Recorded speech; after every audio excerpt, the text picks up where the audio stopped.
Don't talk about playoffs. You kidding me? Not a game, not a game, not a game. We talking about practice. We thought they were, and we let them off the hook.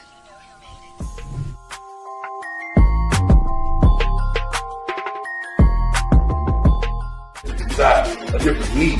I'm coming. I'm flat out coming.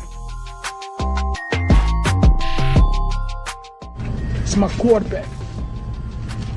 And if you guys do that, man, it's unfair.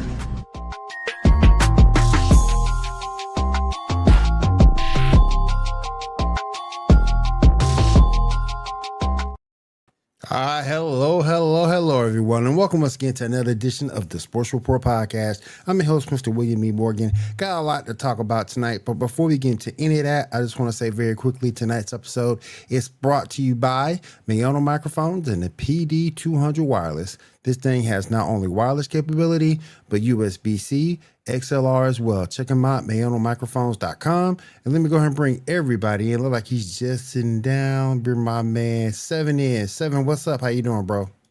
Man, I am doing all right. I got one for you tonight. Okay. My son said he wants to invent a pencil with an eraser on each end. Uh-huh. I just don't see the point.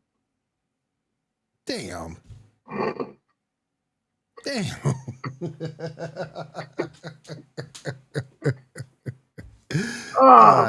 man. That's the worst joke you hear tonight, people. Probably. Oh, my goodness. All right, let's go ahead and move on into the rest of the show. Then we're going to bring my man Block At You in. Block At You, how you doing tonight? What's going on with you? Good to see you here again. That was the most daddest of dad jokes I have ever heard. Whoa. Oh, I was perfectly fine up until that car crash. I wonder if that's what Princess Diana said. Wow. Okay. Wow. Damn. That was just there. Sorry. Okay, horrible joke. Oh my god. Well, I mean, was it too soon? Is that the problem? Like, is it too soon? No, it was very perfectly timed.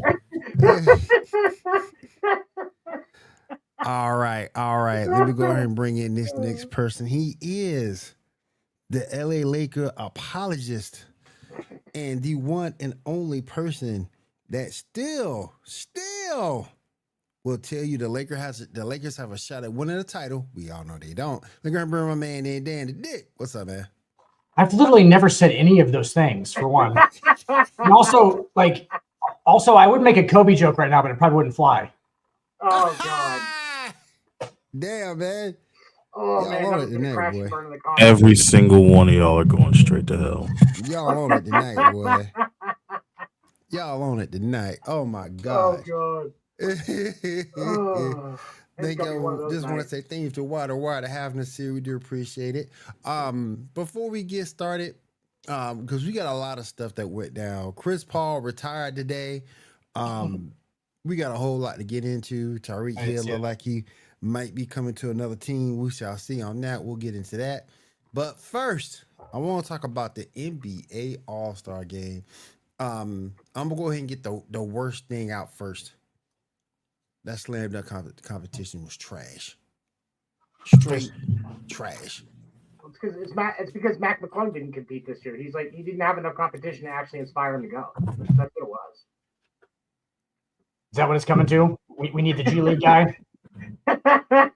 Like, it's just all been done though too. Like, there's nothing like. What are they going to do? Are they going to do a 900? Is somebody going to do a 900? Is there going to be a front flip dunk? Like, what can you possibly do at this point? Like, there's nothing left. Here's the thing. I don't think the creativity is dead per se, but what I am increasingly getting sick and tired of, and I place 1000% of the blame solely on LeBron James, is all of these star players bitching out and not wanting to risk their quote unquote reputation or their brand to attempt the dunk contest. Like, but here's the sad part about it. All-Star Saturday Night was actually fun. It was very, very, like, it was fun. Shooting Stars was good. 3-point contest was good. I realized they took out the skills competition. I understand why. I don't think they should have, but whatever. Like, Saturday night was fine. Sunday was fucking exciting. Like my God, was it good? And then you get up to the last game and it was a blowout. But overall, Saturday night, like Sunday, the All-Star game on Sunday was fun, you know. But to say that it's back, I think we should pump the brakes. Well, you say that? I think because the problem still exists within the NBA, and that is player entitlement and apathy. Like, a lot of the, and you could place the blame on that solely on Adam Silver, but these players, like, here's the kicker. On I don't know if it was Sunday, it was Friday or Saturday.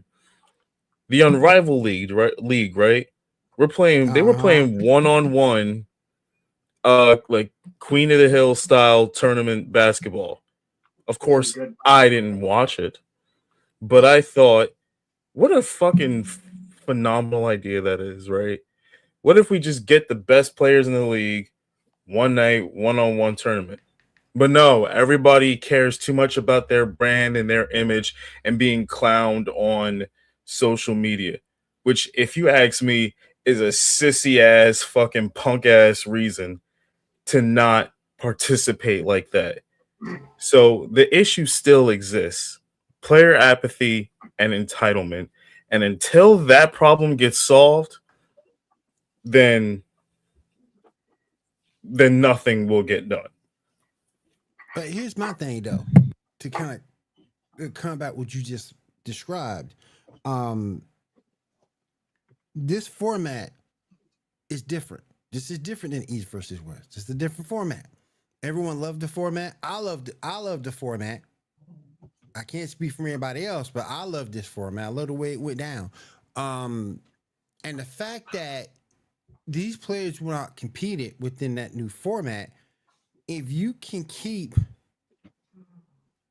and granted, they were motivated because the media was talking trash too, having no competition and all this other bull stuff. All it takes is one person to get the whole crew riled up. And in this case, it was Victor Wembanyama. He set the tone, and then you saw Anthony Edwards, Kawhi Leonard do their thing. All it takes is one person. And a format that's liked and beloved like it was on Sunday. That was it. You saw everybody competing. No one got hurt, thank goodness. So I think this is something that if they choose to do it, can continue to be done. Now, the stand dunk competition is a whole different ball of wax. We got to get that thing fixed. But you can make an argument, and I'll get to you guys in a second. You can make an argument that the 3-point shootout has replaced the slam dunk competition in terms of excitement. It's the main event. Yeah, it was pretty much the main event from the slam dunk competition. Go ahead, Seven. So the first thing I want to say is there has to come a point where players are held accountable to a certain extent for one reason. professional sports is an entertainment business. And as athletes, you're obligated to be entertained. Every night they step onto the field of play, the court, the field, the pitch, whatever it is. Your job is to entertain and play. So I do think that there should be some accountability and criticism of the players for these things. But I also want to say this. Go back and watch clips of those one-on-one matchups from the Unrivaled League this weekend. I encourage you to go watch the highlights because it was great. I got to watch a decent chunk of it, and then I went back and watched the highlights, the rest of it later when I had time. It was good basketball. And to me, like, or even if you did, like, you allowed players like challenge somebody. Give me some beef. I want to see KD challenge Anthony Edwards. Like, give us something that's entertaining in that regard. Like, let some of these beefs show out. Like Trae Young and a hairbrush. I mean, say it with your chest and not with your fingers, KD. Exactly. Like, and that's the thing for me. Like, we could get some really entertaining matchups in this, and even add a celebrity component. You know, if somebody wants to shut Stephen A. Smith up, let KD challenge Stephen A. and dunk on him a few times and put him in his fucking place. Like, give us some entertaining shit. Let it a little be about like the celebrity death match on MTV type shit where you make it entertaining. That, I think, to me, would give an edge. And you can even replace the dunk contest for a little while. Give the guys a chance to come up with something different and give them something that they're actually enticed to be a part because of that beef factor that can kind of drive professional sports a little bit. The alien Adam Silver should be fucking exploiting that to the max right now because people crave that kind of content. Dan, what you thinking, man? You're muted. Hey, haven't done that in a while. Let's thumbs up that. Yeah, no. I think they play far too many regular season games in the first place.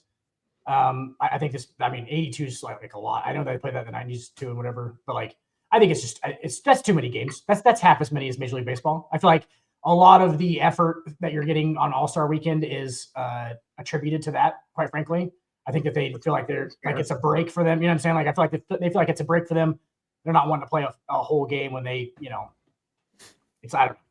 I feel like that's where you're getting a lot of the apathy from them as they play too many games. Obviously, there's the work management stuff. But I liked the format of the All-Star game. It was awesome. The quarter thing was cool. I liked the world versus, obviously, Nick Wright's idea. We could just go Nick Wright's idea. You could just go black guys versus white guys, and that's I want that. Dude, Nick Wright had a point where he was not even fair. You're gonna put some effort. It would be though. What? You can because so the white guys get the European guys based on racial equality, right? Well, but they get the European guys too. You're okay, right? I understand that they're going to get some of the European guys. They're not going to get all of them because obviously you have some guys like Wemby and stuff like that. They would deal with the black guys. So. But my thing is, and this is it's a truth, especially in basketball. The top end for the black team is going to be a bit higher than the top end for the white team because outside of when you're looking at the white team, you got Jokic, you got Luka, and then there's kind of a drop off. Athletically, it will be. You're correct. Athletically, a little bit. Okay, yeah, athletically, that's what I mean. But as far as I don't think it would be that far off as far as like.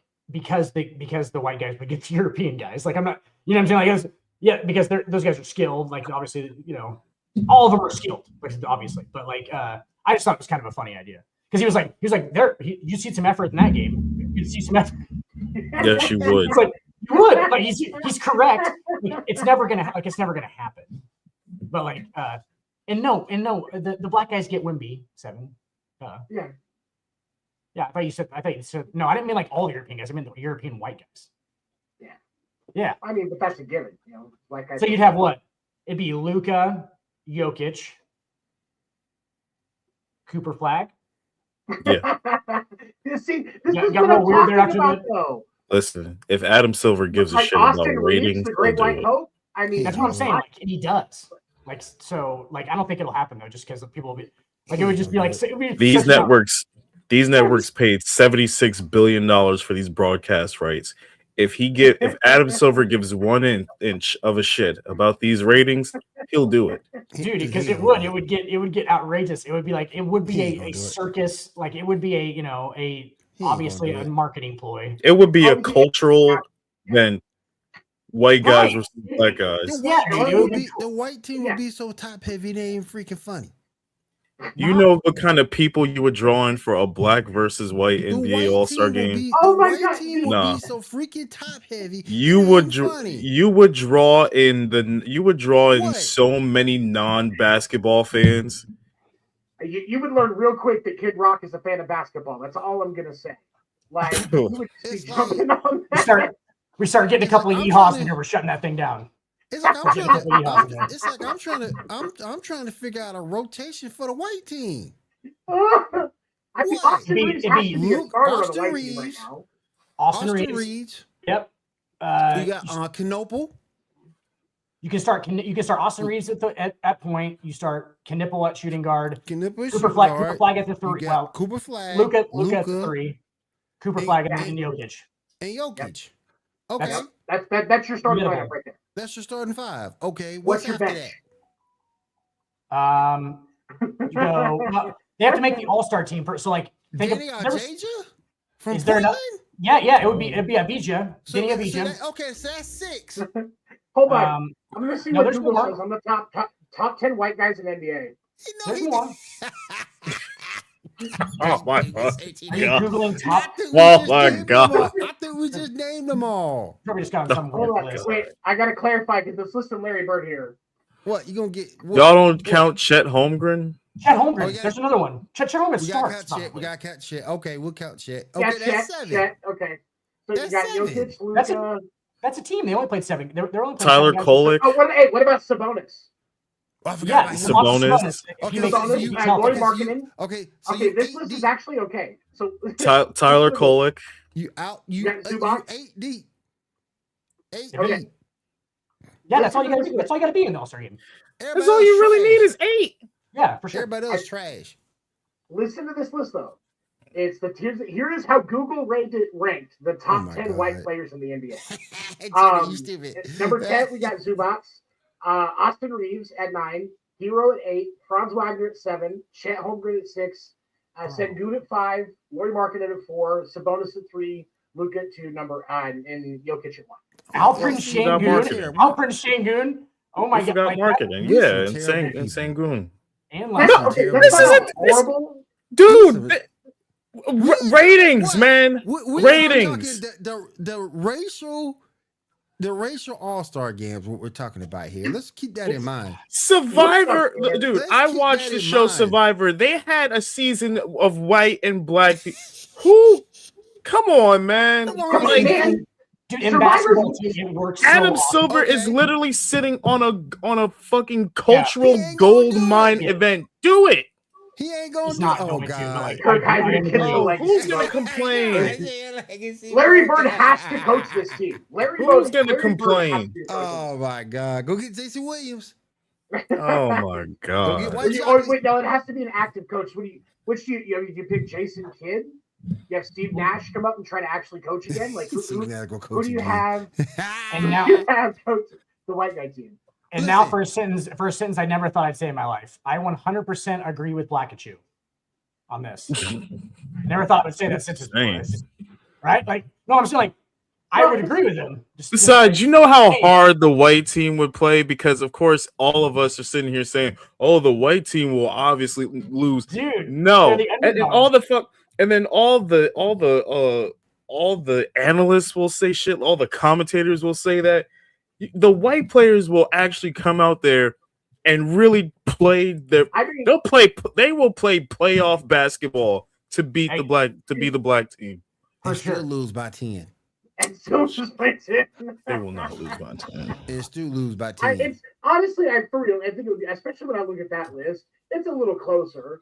I still think the black team has the edge. But I just think that when it comes to stats at the end of a game like that, shooting and free throw percentage, I'll give y'all all that. So, but I mean, But when it comes to scoring the basketball, when it comes to assists, when it comes to rebounds, I think that's where we take it. And they the still lose Serbs by play 10. a very aggressive brand of basketball. They do. They They do. lose by, and your team still loses by 10. I don't know, man. I think probably the gap would be physicality. Because if you think about the top 10 black players in a game like that, they're going to be very physical. Whereas the white players, like, if you get Jokic and Luka going, you probably get some physical stuff out of them. And you have to for that game. But, like, I don't know that it's at that same level. I think that's one of the things that gives the black teams the edge. Bro, if the white guys start Alperen Şengün at center, Nikola Jokic at power forward, all right? Okay. Those two just off the bat, nobody's. What are we? You pushing those guys around? But those dudes So here's my thing. So you gonna take that team is supposed to guard a healthy Greek freak, a healthy Embiid. And I'm the one who will kill Embiid all day long. But when that man is healthy, that man can play. So, I mean, obviously, I'm not worried about. I'm not worried about Joel Embiid and I'm so far worried about Giannis Antetokounmpo. I'm worried about Victor Wembanyama for one. Yep. He is an absolute nightmare of a cover. There's no. I don't think there is. The only two players you don't need to worry about are Embiid and Leonard, Kawhi Leonard. You don't need to worry about. Dominated. That doesn't mean shit. Especially he's still got brittle fucking knees. Listen, hold on. Is Kawhi even a starter on that team? No, I don't think it'll be a starter. I would say I think he'll be a starter bench, because I think go ahead, sir. Because I think because you have to look at it at this point in time in their careers. At the three, who would you rather have? A healthy Jason Tatum or Kawhi Leonard? Jason Tatum. Give me Jason Tatum all day. I'm going to say Jason Tatum. All day.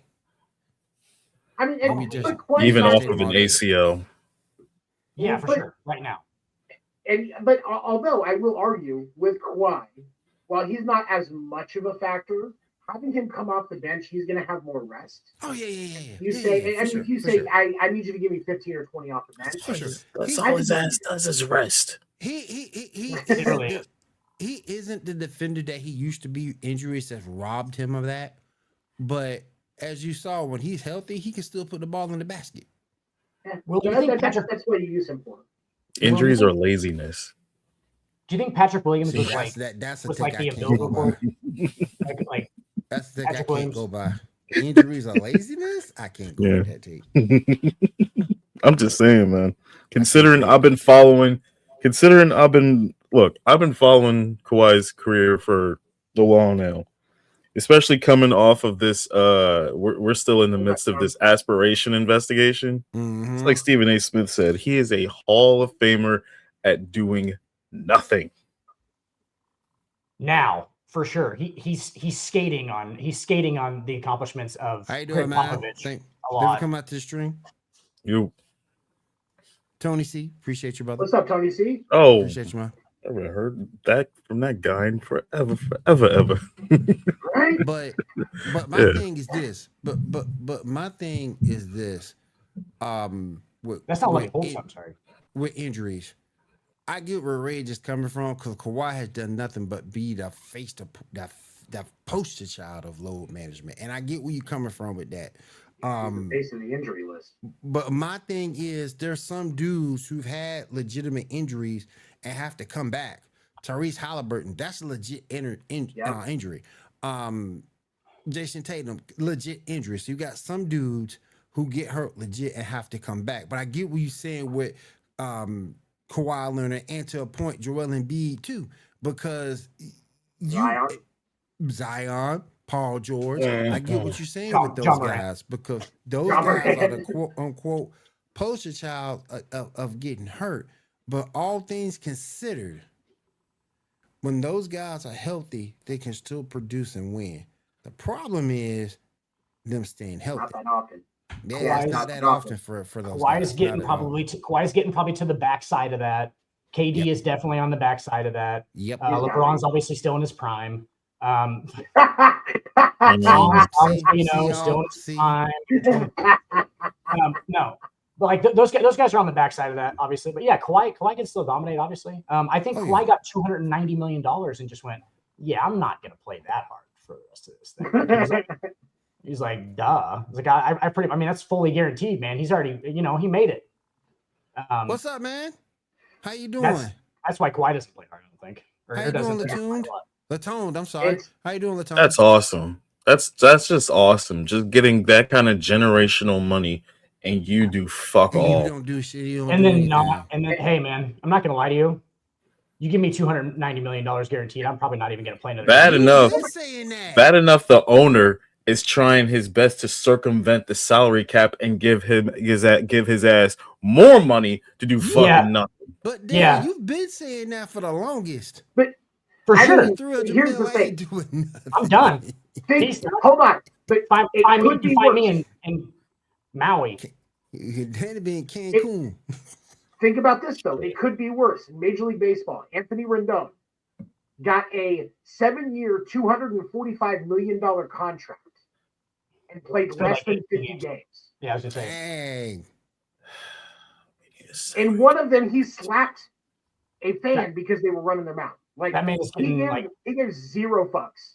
90 grand. Zero fucks. $115,000. That's some bull. But, baseball.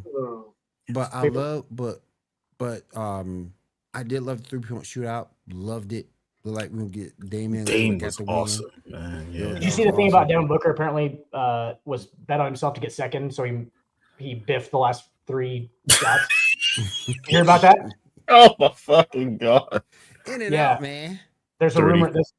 There's a rumor that he had a bunch of money on himself to go, and like I don't know if you watch, he seems like he's in the right spot the whole time. Dirty, filthy gambling. Gambling right there. I mean, on All-Star Weekend though, let's let them gamble on themselves. If they want to put some wagers on All-Star Weekend, let's not. I mean, it's not cool. There won't be no investigation because it's All-Star Weekend. Might leak no investigation. Gambling. And then on top of that, you had Giannis announcing he's part of the ownership of Kalshi. Like, how is this legal? Yeah. Like how is that gambling? It's trading. Yeah. Trading. Yeah. Sir, use your language. Yeah. Trading. Insider trading. Yeah. Exactly. Damn. Yeah. Then we look like we're gonna get Steph Curry playing in next year's 3-point shootout. Looks like we better. Hopefully, we better. Like he's gonna jump into the fray, which would be a good thing. We talked about it this morning at Coffee and Sports. Should we get some of these ladies to come out from the WNBA and team up with some of these guys in the 3-point contest? Because I'd love to see Steph Curry and Caitlin Clark. Hold on, no, that's a bad idea because you're going to get Angel Reese throwing bricks and hitting fans. Is what you're going to fucking get. You have to set a threshold, and Angel Reese can't be a part of that threshold. Oh, and she will say it's because she's black as soon as that happens. I'm sorry, that's just the fucking truth. And I'm not trying to hate, but it's the fucking truth. Here's what I'll say about that. As much as I am a proponent of letting these ladies do this shit on their own and not try to live off of the proverbial teat of the NBA. Too late. I think having the ladies participate in All-Star Weekend in some element would be nice. Like remember when Sabrina Ionescu had that 3-point contest with Steph? That was fun. That was cool. Yeah. I have a thought. What about this incorporating the off-season league, like in what they did with the one-on-one, and actually incorporate that stuff into what they're doing in All-Star Game Weekend and truly give them a chance to showcase their skills so that people can see there's a lot of talent on those rosters. I think that's something that gives the WNBA an advantage and helps them promote. I think it's a promotion thing. You give them the chance to make some money off season. Tony, they have their own. There's a WNBA All-Star Game. Just so everybody knows. They don't have a weekend. Oh boy, because we need a weekend of WNBA All-Star games. Because Hey, look. I was like, hey, when I want to see the best quality of product, you know where I go, guys? I go straight to the old WNBA channel and Look. get that going. Hey, I might be able to start point guard. Some cross, but here's lower the rim down to 6 foot and get it and give them a dunk contest. 9 foot. Oh my god. It'd be better than a 9. trash They only Saturday. needs to be 9. Guys, It'd be better than a trash we saw Saturday. Oh, we're almost out of a concussion. Can we let me, and he did that shit in front of Vince Carter. He did. As soon as he fell and bust his ass on that cart, I immediately turned it off. Hey, and what's up? I was like, this night is over. Then what's up with the what's You up? can't with go dude? calling out. Yeah. And then what's up with that dude that won? Every time he did a dunk, he danced. They dancing, just dancing after doing some shit we done seen a few 400 times. Yeah, like oh my, like where's the fucking effort, man? So Nobody, where's the like? Like I said, as soon as he busts his ass on the court, the night was over for me. I'm turning this shit off. And you went and fucking bothered Vince Carter for this. And then your team, your Lakers, the hell Jackson Hayes doing out there? Oh, he's not, well. Jackson Hayes wasn't going to look good dunking it regardless. Like, I mean, he did it between the legs in a game earlier this year, which is stupid. It looks like he just took like a step basically and like did it like a crossover dribble between his legs and dunked it. Like he doesn't look great dunking it. He's 7'1" or whatever. Like it's not, he's long. It's not. It looks like he's staying on the ground basically the whole time. They really did mention him. You're right. Here's my objection. I didn't say this earlier. I meant to. My objection to including women from the WNBA in the 3-point contest is this. That is really not justified because if you look at the 3-point percentages in the WNBA versus what it is in the NBA, it's not a fair showcase. That's why I think a one-on-one tournament or something else that actually showcases. What do you mean? What do you mean by that? So the shooting, like the accuracy percentages, as far as completed is made threes in the WNBA, is hold on, let me see. Higher? Are you saying it's higher? I can probably give you reasoning for that. The NBA's like field goal percentage from the free throw, or I'm sorry, from the 3-point line is higher. They have more accuracy than the NBA's. Yes, the NBA's, and that's my argument. Is there is a disparity, and again, it's not to disparage the talent of these women, but that's not a fair showcase. That's where one-on-one they can show the technical skill and everything like that is a much better showcase than what you have than using a 3-point. That's my argument. Aren't the women closer to the basket? Because like, it's like 1 or 2 feet, I think, if I remember correctly. It's 1 foot 8 inches, I believe. Okay, all right, I'm sorry. Which is a lot if you look at it. Here's a question: How do we know the WNBA is even going to have a season? They're having a lockout. Yeah. We don't even know yet, man. They don't even know. All these advertisements I've been seeing for the WNBA on NBC, and I'm like, how do you even know y'all are gonna have a season? Yes, there's it's like the same 4 matchups every time because there's only 8 teams, so it's I mean, they added Toronto and Golden State. They'll have 2 more teams coming by 2028. And then that 2 more coming after that for like I think it's Philly and somewhere else that are getting teams too. With what money though? Yeah, dude, that's what I was about to say. What? Oh, so like, you mean so what their NBA team makes? They're just gonna start. That's what this whole lockout issue is about. These ladies, okay, I'm sorry, I don't mean to make this. Look, no, these dude, these ladies want a bigger percentage of the revenue. Of what? And it's like, y'all don't have that kind of money to begin with. So it's like, what is this fight even for? Bro. They wanted it to, in my estimation, they want it their way. There's another way they can get the same revenue, but they want it their way. And I think that's the reason why we're at this particular standstill for the WNBA. And it's ridiculous, to be honest with you. If you can make the same money in a different revenue stream or in a different way, take that money and roll if the money's going to be the same thing.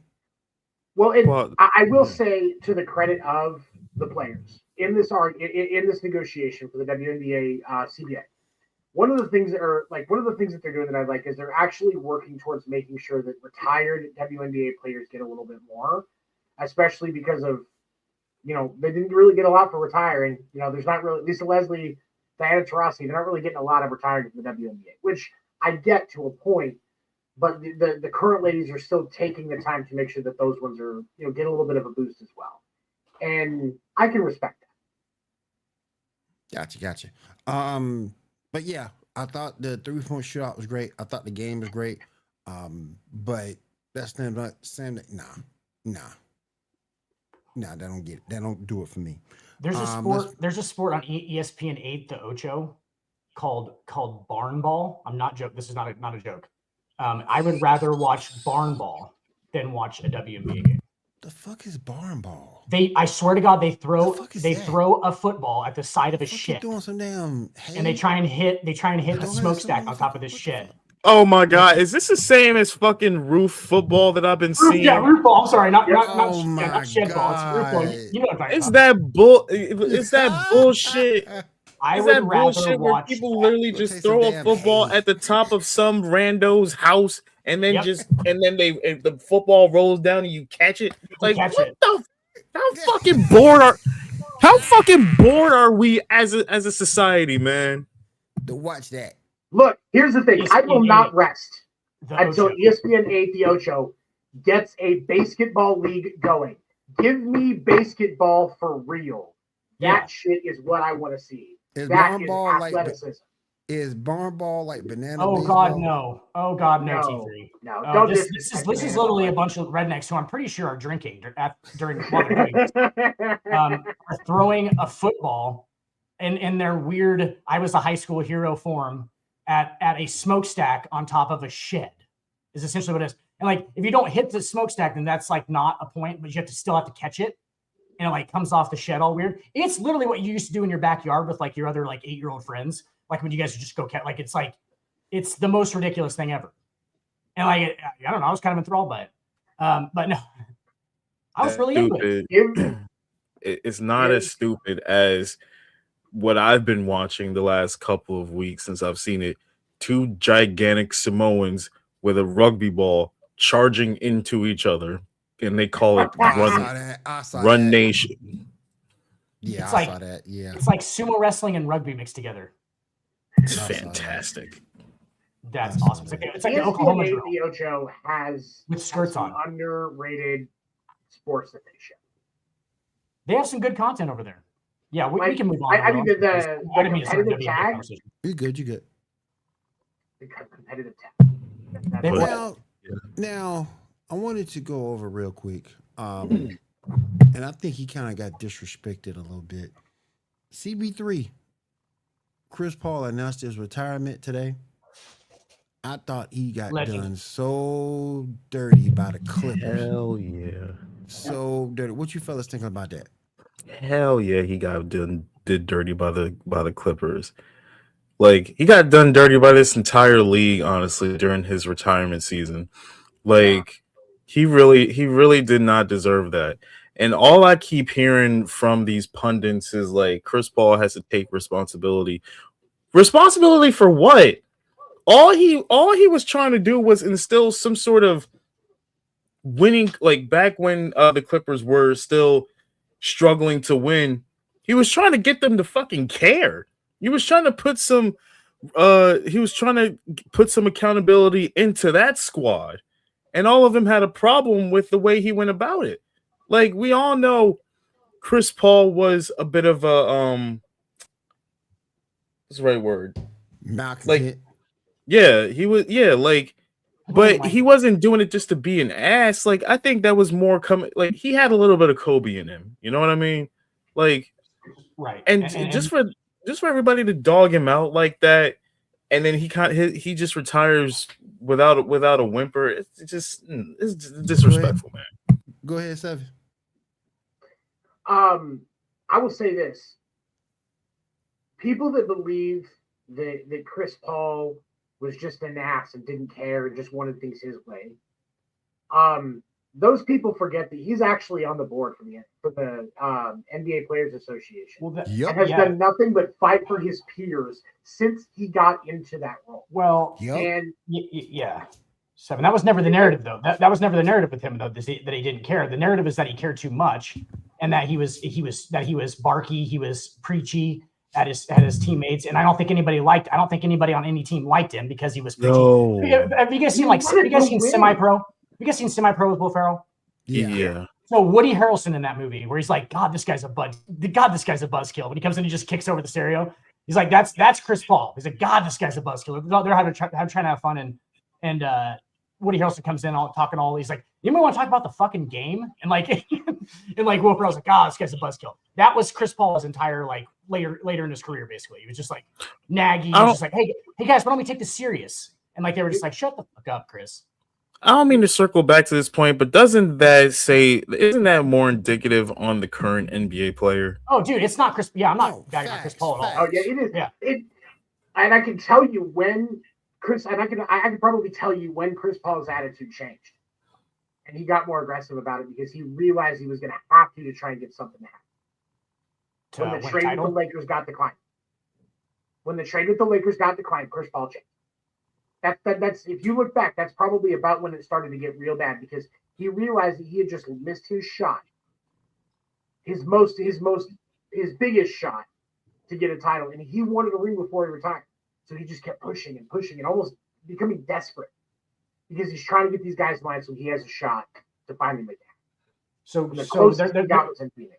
So there's a question for you, Seven. Like, if he gets one in the last 5 years to 6 years where he's not the number one, or he's never really the number one, but like he's not the leader of the team or whatever, I think it's worse than him just not getting one at all, like he didn't.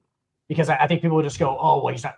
Wasn't his team. He was just coming off the bench. I feel like he would have gotten worse. Like it would have been worse than him just not winning. Like because they'd have been like, oh well, yeah, he couldn't get. It would almost be get more one of an asterisk than anything else. But I don't think he would have. I don't think he wouldn't have cared.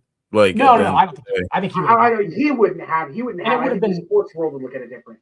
And it would have been like when he was on Phoenix. Like he was like that when he was with Phoenix. That wasn't necessarily his team. Like that was still AD. That was more ADs and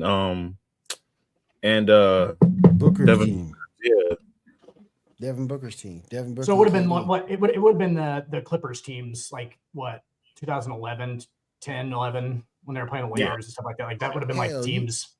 Hey, you could have sent that man back. You could have sent that man back to Houston. They need a point guard. Yeah, for sure. Nah, don't need to come to New York. No. I think he has higher standards. Nah. He was too good in his prime to just be that guy like what's his name in Miami, Udonis Haslem. He was too like he was better than Udonis Haslem, and he kind of like he wanted to still lead a team, whatever. But he was like in that in between zone where he couldn't just be the old guy who's kind of a coach, because he's too, he's too pushy about it. Right. It's just a weird situation. He's probably just a kind of a douche. I honestly, he's kind of just like these guys have been getting told their entire life that their shit doesn't stink, and turns out they start to believe it, right? And then turns out it still does. That's a fucking. But that's a good analogy. Problem Adam Silver needs to address. He does. Yeah. For sure. But how do you even do that though? Because I don't know. I agree with 7 though, because you imagine if that trade went through. We would have been all well. That team would have been a problem. Okay. For a while. For a while too. Been a problem. Mm-hmm. That team would have been a huge problem. Or that team crashed. No. Lamar Odom almost died. Right after that too. Lamar Odom almost died right after that too. Oh yeah. Because he was dating a Kardashian. That's happened to all of them. Yep. Yes. It's like a gauntlet of death. Jizz receptacles. I also wanted to get your thoughts on this. It looks like Jason Tatum is going to be making a return for the Boston Celtics pretty soon. And I want to get y'all's opinion, because here's my thing, and we've seen this with Boston before. Y'all remember when they had Gordon Hayward? Yep. My guy from Butler. And he got hurt, and then and Boston had all this great chemistry and everything going. Then they were winning. Then Hayward came back and it all blew up in their face. Yeah. Do you think that's the same situation we could see if Jason Tatum returns? Don't do it. Don't do it. Yeah. And I'm not just saying that as a New York Knicks fan who has a legitimate shot to win a championship. I'm saying it for the sake of the longevity of your career. Don't do it. Yeah. Get yourself filled up. Get ready for next season. Right now, Boston, even without Tatum, they have a shot to win, especially after the trades they made at the deadline. Undefeated on the road this year. Yeah. The Celtics are sneaky, dangerously good. Yeah. Jaylen Brown probably needs to. Jaylen Brown probably needs to officially be put on that first or second tier of NBA. You know what I'm saying? Like second to third tier of NBA players at this point. Like he doesn't get a whole ton of credit because he plays with Tatum. But dude, I mean, like that dude's athleticism is out of this world, by the way. Like his in the All-Star game, dude, he was like floating around shooting jump shots. I'm like, what? That guy just jumped from like the 3-point line, ended up in the paint. I'm like, oh boy. Yeah. Shooting a jump shot. I'm like, that dude is freakish athletic. But like, hold on now, wait a minute. Hold on now. Hold on. Wait. The Celtics are garbage. No. Dude, I'm saying this as a devoted fan of the New York Knicks. The Celtics are I do not want to see the Celtics in the first round. So how much of that is sorry, Sam? How much of that is like what are they doing then without Tatum? Because like they had an identity with Tatum, like he's number one, obviously, and then you have Brown's close number two. Like they can switch off when, but like what's their identity now? I mean, I've seen them play. It's just like it's defense for sure, and Derek White and all that stuff. I'm just trying to figure out like what would there just be defense and shooting threes. Yeah, that's pretty much what they're doing. They live and die by the three. Yeah, and you got Jaylen Brown playing at the MVP level, and right now the Celtics are 35-19. They lead their division. You know, can I just point out to Jaylen Brown's credit with how he has stepped up without Tatum on the Tatum on the roster. Yep. Jaylen Brown is like what 7 point, he's averaging 7 points a game more this season than he was last year. Like if you look at his stats, arguably he's better in pretty much every line, every statistic, than versus what he was last year.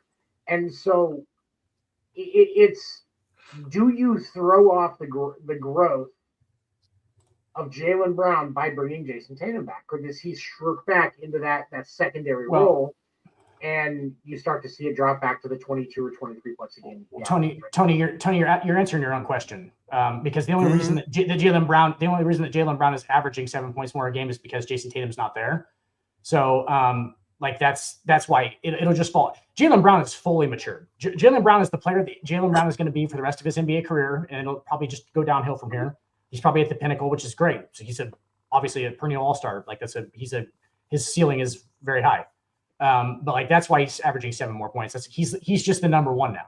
What's he averaging? Like 27 a game, 26? He's at actually 29 this year. Okay, so even higher. Yeah. So here's my next question then. With the return of Jason Tatum, does Jaylen Brown possibly look at going to another team where he can do? I mean, no, I wouldn't. I mean, those guys are both locked up for at least the next 2 or 3 years. So like, that's their core. Mm-hmm. He's not going anywhere. Jaylen Brown's probably got like a huge library that he lives in somewhere by the MIT campus or something. That guy's the weirdest like dude. He has like 3 degrees in different. Yeah, he's like a physicist and shit. Yeah, he's an interesting guy. But yeah, go ahead. But I thought that was interesting to ask because again, I would hate to see that chemistry break because they are doing that. They are sort of kind of doing the impossible right now. And with that East being as wide open as it is, I would wait to bring him back next season. That's just me. Next up, I'm gonna switch over to the NFL. This next player is a person near and dear to Seven's heart. Tyreek Hill got released today from the Miami Dolphins. Wait, was it from jail? Oh, it was from the Dolphins, not jail. Okay, that's funny. got him. Relief from the Dolphins today. You got to ask. Gotta You ask gotta a ask. question. He was You gotta ask illegally a question. detained in Miami, sir. He was illegally detained by That first one by was illegal. The other by one some possibly machismo biased police officers. That's all I'm gonna say. And see, there's two players right now that we can talk about. We can talk about Tyreek Hill and where he's going to end up going, and we can also talk about Stephon Diggs and what the hell he doing since the Super Bowl. Finding who's going to watch the confetti up next is what he's probably trying to figure out right now. Oh boy. But I'm going to ask this question, and I'll give my answer, and I'll give it to y'all. What do you think Tyreek Hill ends up? If they're smart about it, I think he needs to go. I think he needs to go to the 49ers. They have that receiving room's a mess. Kittle is hurt. You don't know if he's going to be the same player coming into next year. Ayuk gone. They're talking about a Debo reunion. Be a Debo Samuel reunion. Ain't gonna help nothing. Debo, he don't run. Debo ain't never been the best receiver. Ayuk was the best receiver on that team. Argue with a wall. They had Randy I Moss. think 49ers is good. Of course, selfishly probably would want him with New England, but I don't want another Antonio Brown type situation. Really don't. Like we have a good strong core, and I don't want it torched by Tyreek Hill. I just say the 49ers because again, to me, with Kittle being hurt, Ayuk gonna be gone. Look, Juwan Jennings, okay, I got you, but there ain't nothing else in that receiving room to be excited about. Buffalo would be a good option for him. I was just gonna say Buffalo. Yeah. That honestly, that's the fit with Buffalo makes sense for a couple of different reasons. First of all, you give Josh Allen somebody that's going to be a little bit more reliable because the wide receiver room on offense has to be upgraded. Like they don't have a choice; they have to upgrade that wide receiver. Yep. And you got and like they're not going to go with D-Hop. That's not going to happen. So Tyreek actually makes sense, and even if he's not a one, you can still put him as a slot receiver and get a lot of yards out of him because of his speed. He'd be a one on Buffalo. So, like he would be a one, but like I'm saying, even if Buffalo were to grab somebody else that they wanted as the one because of like a young kid that's they're going to be there for a long time, they draft a good one. I mean, they would still have Shakir. Like Shakir would be. Coleman. You still got Coleman. I mean, physically you do. I don't know about mentally. But I also think it really depends on what happens with Justin Jefferson. Because I think Justin Jefferson is going to be on the move this offseason. I don't think Minnesota going to let him go. They're not. There's nothing. Well, there's a lot of things at play when it comes down to Minnesota. First and foremost, they're going to try and lure Aaron Rodgers there. They're going to try. He's taking Pittsburgh. If they can get him, then there would be more incentive to try to keep Justin Jefferson. And then I would say if you can get that and manage to somehow get Tyreek Hill, get a good receiving core there with Jefferson and Hill, you got a Super Bowl contender right there in Minnesota. But there's a lot of ifs there. Like that's why, to me, I think the best place for Tyreek Hill would be Buffalo. Anybody else want to give an opinion? I think it's conducive on whether or not Tyreek Hill is still Tyreek Hill. If you get because you're probably not going to get pre-injury Tyreek Hill, right? Because if we get pre-injury Tyreek Hill, then that's a whole different. That's a whole different ball game, yeah. Then if we're just assuming that he's lost a step or whatever, which for him losing a step is still the fastest guy in the league. Like what's that? Could he just return to Kansas City? That'd be the best. That'd be the best. It would be the best for him because Eric Bieniemy is going to hold him accountable. I think one of the reasons why we saw a little bit of flare up behavior is there wasn't as much accountability in Miami because Mike McDaniel was too busy enjoying Colombian coffee. to or Peruvian nose beers, whatever you want to call it. Good for him. I mean, not judging, it's just a statement. He's the Miami Dolphins football coach.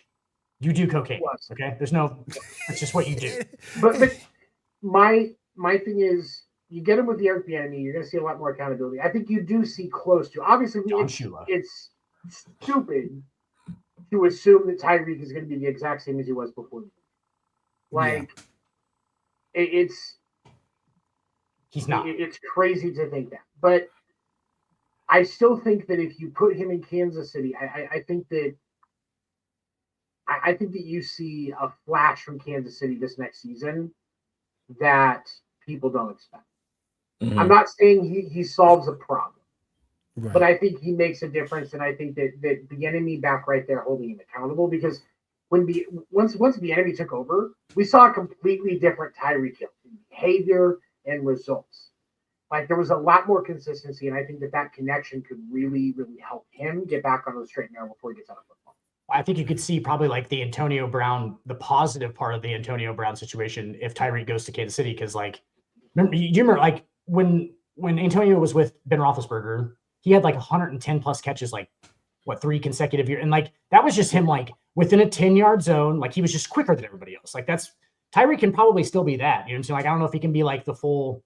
Obviously, he's not going to be the full guy. Like, he can run a route, and obviously, Duke can catch the ball. Like, there's no, and he's got chemistry with Mahomes, and you have Patrick Mahomes as your quarterback, which helps every receiver. The other thing that is going to incentivize Kansas City to look at this is because at least at the beginning of the season, because with Rashee Rice getting in trouble again, I'd be willing to bet he gets suspended for the first half of the season. I don't think they cut him as much slack as they did last time. So I think the result of that is if you have I can't remember his legal trouble. He was doing something stupid. I can't remember what it was right now, but he's going to end up facing some trouble for it once the legal stuff is settled. And I think I know he got in trouble in that car wreck. Well, no, there's been like some DV and some other stuff. A different one. Okay, I didn't hear about the second incident with him. Okay. Yeah, he's out there running amok. Will. Yeah, he's running domestic violence. Yep. Is that what DV stands for? I didn't know. And so Kansas City is going to want somebody familiar in that one spot, but once Rashee Rice gets back, you can move Tyreek Hill to the slot, and you have at least hopefully somebody that can help mentor Rashee and still have some consistency in that wide receiver room. So I know Kansas City will try to make it happen. Whether it happens, I don't know. I think the Buffalo would benefit from him. I think that there's a few different teams that would benefit from somebody like Tyreek Hill. But who's actually going to make it happen, and where does Tyreek want to go? That's really going to be the question. Is it proof that we live in the Matrix if Aaron Rodgers goes and plays in Minnesota? Because that's the same pattern as when like Favre. Yeah. So like there was so then like Jordan Love will just like complete the Matrix thing. Like, so Jordan Love will leave and go to But do y'all see him live in Pittsburgh with Mike McCarthy there, his old coach? He's staying in Pittsburgh. That team is for sure, yeah. That team is cooked. They are. I was actually, you know what I was surprised about, Will?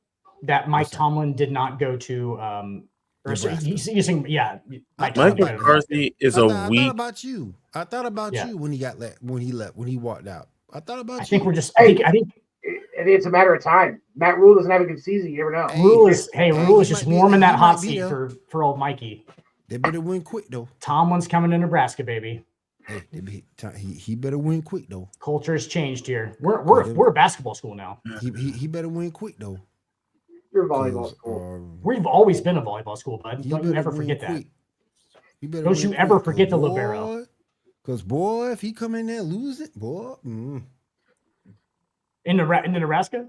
Into Nebraska. He come in and lose it to Nebraska, boy. He gets the old high school moving signs in his yard. Heck yeah. Week one, we're just like, this guy doesn't know how to coach. He doesn't know how to coach. All the fucking Nebraska fans. Can you just imagine Mike Tomlin trying to go sit in somebody's house and recruit? Yes, dude, that's the best. No, I actually can see that. That's the thing. Do it in Nebraska, boy. No. Do you Look, think? if Mike Tomlin wins in Nebraska, Hey, that'll say something right there, boy. I think I That'll say heard. something. I think I heard this If from he Mike wins in Florio. Nebraska, or I'll make it better yet. Let him go to Virginia and win over in Virginia. I'm telling y'all, West he Virginia. won in Yeah, them yeah. two places. What? Yeah. I think I heard this idea man, from be a Mike god. Florio. I heard this idea from Mike Florio. Mike Tomlin would fit.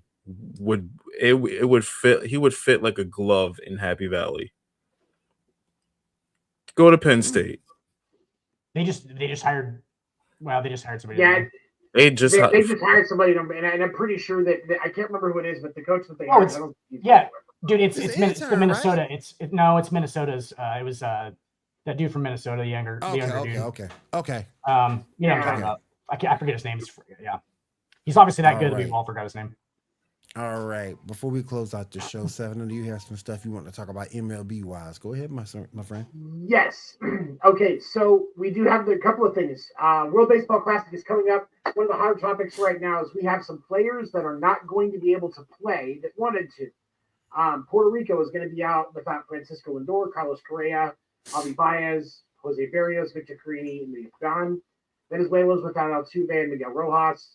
Team USA is not going to have Mike Trout or Trey Turner.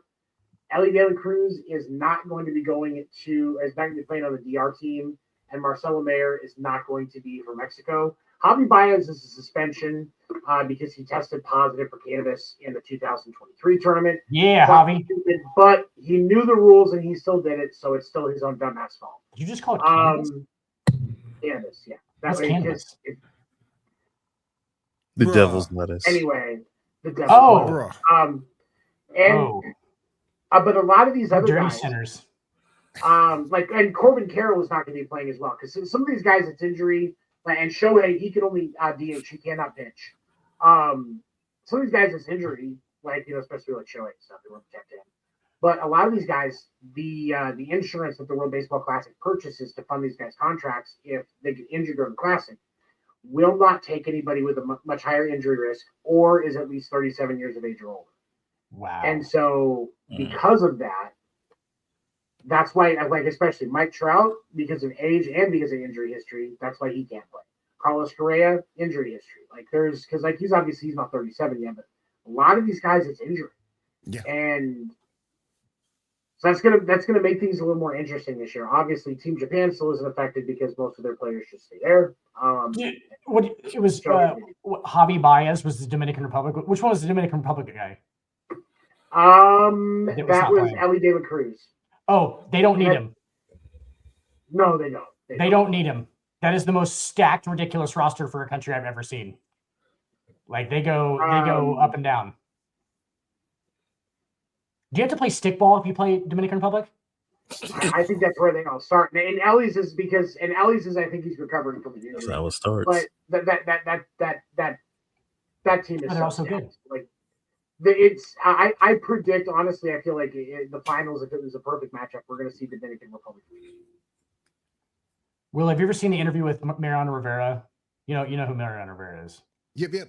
Okay, he's talking about playing in the Dominican Republic, when he's growing up, and he had a cardboard glove that he played with for 5 years, and he said he just fit over his fingers, he just had it fit over his fingers. He said it was just basically a glove made out of cardboard that was in tape. And he played with it for 5 years, dude. Yeah, and he was catching pitchers with the cardboard glove. That's dedication. And I was that's That is some dedication, though. It's how do you? Oh, that's how you get so good.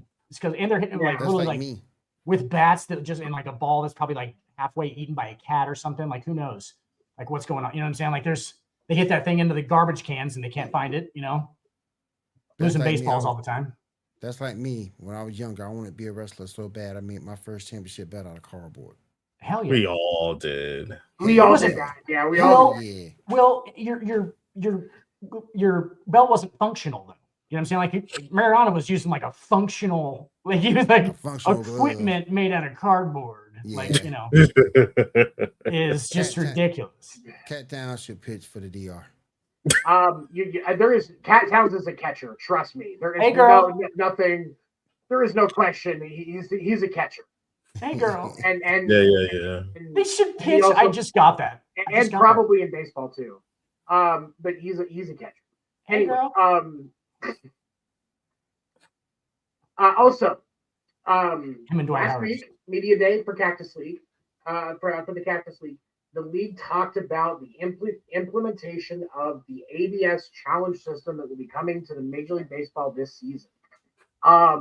Each team gets 2 challenges per game.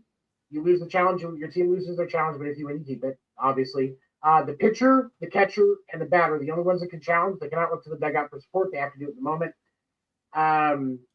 If they run out of challenges going to extra innings, this is one of the things we clarified. They get an extra challenge for the extra innings. If you still have 1 left, you still have 2 left, you don't get one. But if you run out, they will get another 2. Can we challenge Major League Baseball putting in a challenge rule? I would like to challenge Major League Baseball. There is also, and I wanted to get your guys' input on this because this is something that kind of pisses me off, and I'll get your guys' input first. So Major League Baseball is asking broadcasters this year to not show the ball, the batter's box, and the ball and strike, and whether it's a ball or strike in the moment with the pitch. The K zone. K zone, right? They want them to pull the K zone to make sure that teams can't tap into the broadcast and try to use that to decide when to challenge pitches. Bro, when did they not just go, this is becoming a problem now? They're like, okay, so now we have to stop putting up broadcast stuff because we think that there's teams going to pull from the. It's like, good God, maybe don't. Rob Manfred is ruining the game of baseball. Man. He sucks, man. Fuck Rob Manfred. Like, let's be clear on that first of all. I can't fucking stand you. This guy is going to lead baseball into a lockout, and it's going to be a serious one. It's like Manfred and millennials, because he's trying to sell it to the young people, and they're not watching it unless it's like quick, and it's got to be a 2-hour-long game because they need to go have a craft beer afterwards. I guess I have no idea what we're doing. Here's the thing. Who's worse? It's definitely Adam Silver. Adam Silver's an awesome commissioner, by the way. Here's the thing. He has his flaws, but he's done really well. I like Adam Silver a lot more than Rob Manfred. No. Here's the thing. I can give Rob Manfred some props for making the game a little quicker and making, well, at least for me, I can watch baseball. I don't mind the pitch clock. Like, it makes the experience more quicker for me. Like, I can enjoy baseball on nights when I usually wouldn't watch it during the summer. Adam Silver, top to bottom, has ruined the National Basketball Association. Top to bottom. Like,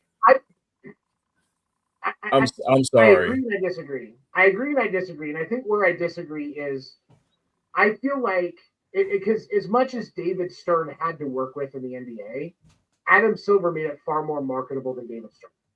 Yeah. And it's a for-profit entertainment business. So I think that the key points he succeeded there because honestly that's kind of his job as commissioner is to do that and protect the shield, protect the brand. Whereas with Rob Manfred, he has actually diluted the brand.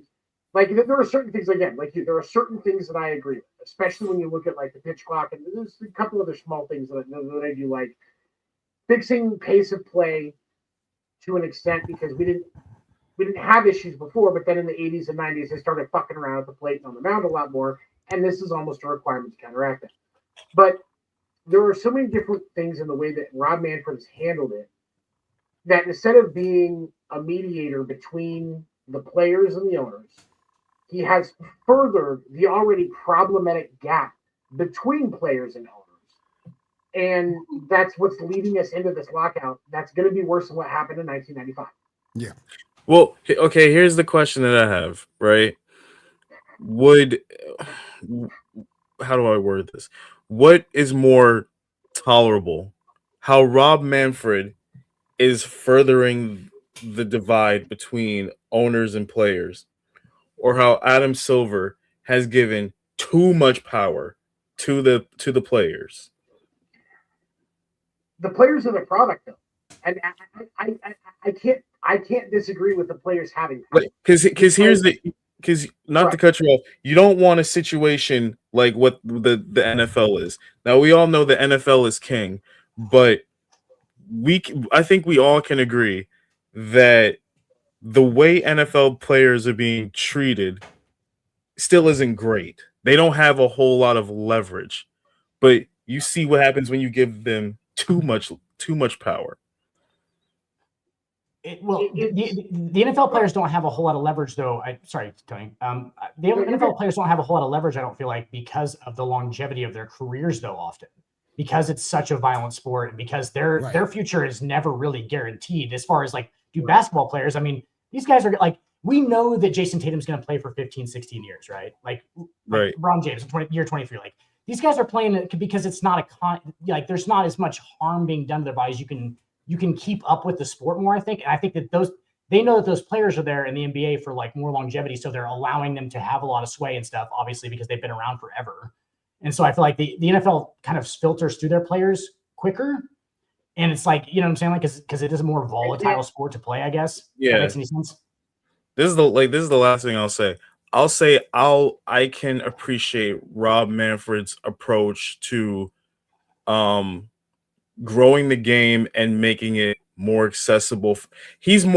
Rob Manfred has been good, progressive, a good customer service. He's been a good customer service commissioner.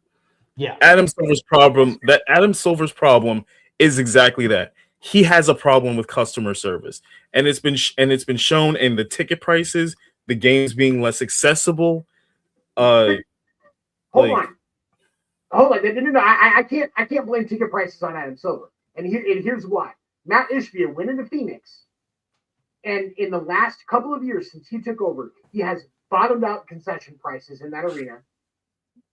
He had switched the games to being on a local broadcast or local over-the-air TV channel. Mm-hmm. You can pick up Suns games, almost every single one of them, with just making sure you have your antenna. Fox Sports Southwest. Yeah, and it's no longer on the Fox Sports channel. It's no longer on Daily Sports, those things like that. RSN, and so Peacock. The owners have the ability to fix that problem. I can't put that on Adam Silver because we watched Matt Ishbia just do it. Now, but we also know that Jerry Reinsdorf's not going to drop the ticket prices for the Bulls and drop the concession prices at the arena in Chicago. Nope. Genie Bus ain't dropping. Genie Bus isn't going to do that. I know James Dolan ate. I spent $537 to watch them on Christmas Day. This is what I'm talking about. This isn't the owners are choosing how to do this. Good point.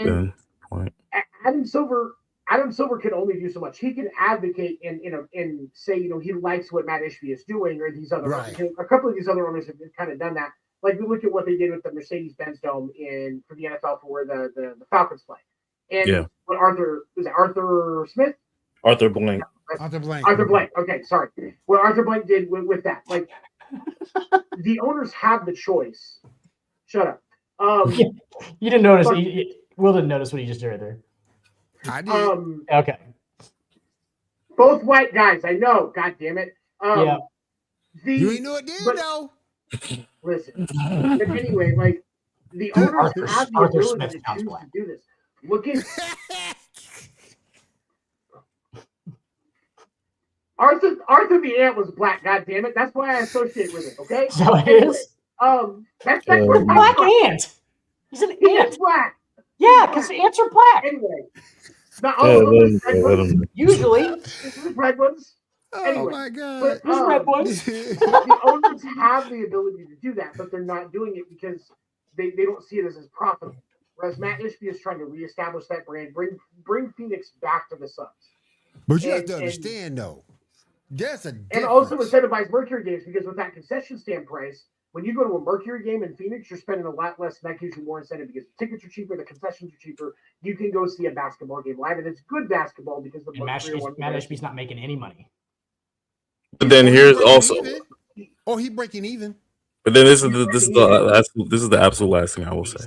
Like what also how Adam Silver has an issue with customer service, and I understand partially this is not his fault, but like I will never forget. It was a few years ago. It was a Saturday primetime game on ABC. It was Spurs Warriors, and both teams set their star players out.